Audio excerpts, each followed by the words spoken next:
Boa tarde, sétimo ano, tudo bem? Né? Vamos lá então para a nossa aula do número 5 dessa semana, né? Coloquei a data de segunda a sexta-feira, tá? Sétimo ano, correção dos exercícios das páginas 52 a 55, que são os exercícios que eu passei na aula passada, tá? Referente então ao conteúdo aí, o que é poema, o que é poesia, qual o sentido e significado entre um e outro, tá?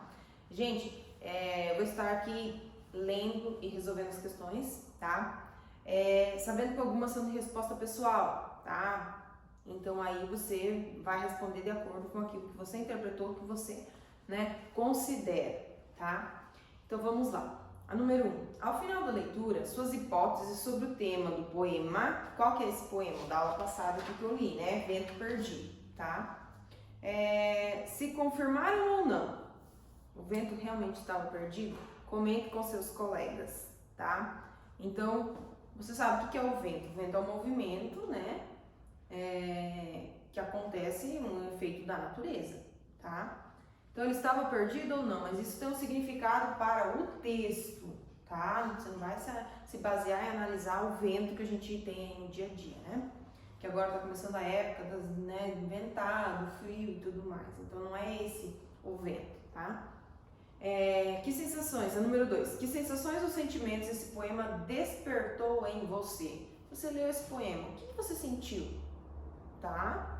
Comente, né? Escrevendo a sua resposta aqui. Claro que se a gente estivesse na sala, a gente estaria fazendo esse comentário entre nós aqui mesmo, tá? A número 3, aonde o poema foi publicado? Tá? Em que outros veículos podemos encontrar poemas? Ele foi publicado num livro, né? E nós podemos encontrar os poemas em vários, né, tipos de meio de comunicação, como jornal, né, revista, mais atual hoje, né, nos sites, na internet, tá? Nos blogs literários, né? Se você observar, quem tiver interesse, gosta de fazer esse tipo de leitura, né? Tem vários aí blogs, né, de literatura onde tem esse tipo de escrita, né? Que o poema, ele é o quê? Ele é um texto, só que escrito de uma forma diferente, tá? Nós temos dois tipos: o poema em versos, que é esse onde a gente tem os versos, né, divididos por estrofes, e nós temos o poema em prosa, que ele é um poema escrito uma versão como se fosse um texto narrativo, tá? Como vocês diriam, um texto normal, tá? A número 4, leia o verbete. Gente, o que é um verbete, tá? Quando você pega o dicionário, cada palavra que tá, né, designado lá no dicionário, com a separação silábica, dizendo que tipo de palavra, classe gramatical essa palavra pertence, se ela é verbo, se ela é substantivo, adjetivo, tá? Então, verbete é isso, aquela palavrinha lá no dicionário, com a definição dela, tá? Então, se você pegar o teu dicionário e for procurar lá, palavra vento, o que significa, né, no dicionário, tá? Extraído, ali nós temos, né, um trecho que foi literalmente tirado do dicionário, tá? Movimento natural do ar atmosférico, agitação do ar provocado artificialmente, no caso do ventilador, tá? O ar atmosférico, né? Ventosidade e flatulência, né? Porque provoca ondas, tá, gente?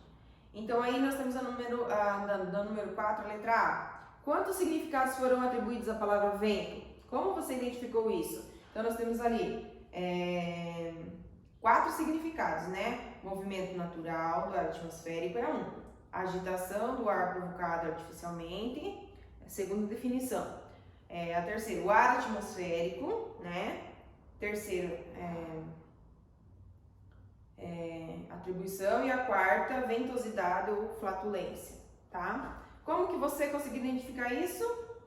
Porque está organizado por ordens ali. Então, qualquer palavra que você for procurando no dicionário, se ela tiver, dependendo do contexto que eu utilizar essa palavra, lembra sempre que eu falei, né?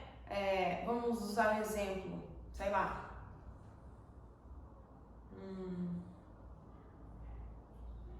A pessoa, sei lá, o fulano, Joãozinho está andando de quatro patas pela Mariazinha, digamos.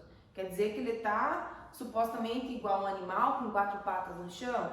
Não, quer dizer, isso tem um significado que ele está apaixonado por ela, tá? Então, as palavras, dependendo do contexto em que elas forem inseridas, tá? Elas podem ter significados diferentes. Mas se você pegar o dicionário e for procurar o significado dela no dicionário, ela pode ter, né, 1, 2, 3, 5 significados, né? Dependendo do contexto que eu estiver empregando essa palavra.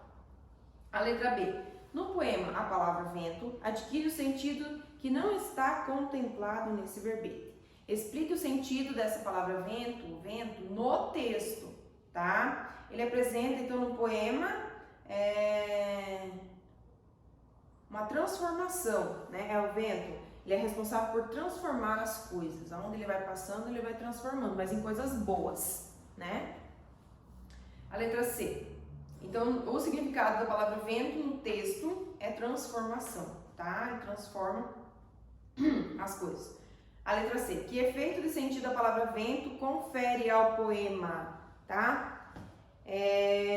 Sentido não usual. Cria-se um efeito poético, tá? Ele não tem um sentido igual eu fosse procurar aqui no verbete. Ele cria um sentido poético sobre, né, a palavra e sobre o contexto em que foi empregado, né? Vamos ver ali uma frase para dar exemplo. Vem que vai trazer, né? O vento. Vem que vai trazer tudo aquilo que eu tive e que o vento carregou. Quando eu estava distraído a olhar para o meu umbigo, um momento já se passou. Quer dizer, que ele levou um pedaço da vida, tá? Estava distraído com outra coisa, um momento da vida passou e acabou nem percebendo, tá? Explorando o poema, logo abaixo na página 52, o exercício 1, tá? A voz que fala no poema é chamada de eu lírico ou eu poético, tá? O que é o eu lírico? É quando a pessoa, ela transmite através do texto seus próprios sentimentos, tá? Eu vou escrever um texto, eu tô lá depressiva, melancólica, então eu vou, naquele momento, vou escrever um texto, vou escrever o que eu tô sentindo. Se eu estiver num momento muito alegre, muito feliz da minha vida, vou escrever com um momento, né, estereotipado, como se eu estivesse muito feliz. Então, eu vou transmitir os sentimentos, as minhas sensações através do meu texto, tá? A letra A, o eu lírico do poema é masculino ou feminino? E aí, o que vocês acham? O eu lírico do poema é masculino ou feminino? O vento? Masculino, né, gente? Tá? Em nenhum momento ele está falando algo que deixa entender que a gente entenda como se fosse forma